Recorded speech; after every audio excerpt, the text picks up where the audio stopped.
કે જોયું મિત્રો, આપણે ઘણા કહેતા હોય મારે આ તકલીફ છે ને મારે ઓલી તકલીફ છે ને મારાથી આ નથી થતું, મારાથી ઓલું નથી થતું. એમ આવું આપણે એ નથી થયું ને.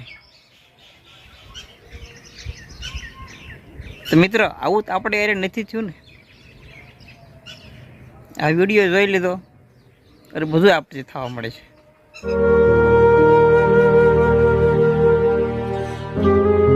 આ વિડીયો જોઈ લીધો તો આપણથી બધું મિત્રો થવા મળે હવે. કારણ કે એના કેવા હાલ છે એ તમે જોયું તો એ પાછો પડે છે. તો આપણે ઘણું સારું છે. ઘણા કહેતા હોય મારાથી આ નથી થતું, મારાથી ઓલું નથી થતું, મને ઓલું આડો, મને ફલાણું ઢીમકું આ તે વગેરે વગેરે. તો મિત્રો જુઓ આ વિડીયો તમે જોયું. આવા હાલ તો મિત્રો આપણા નથી ને.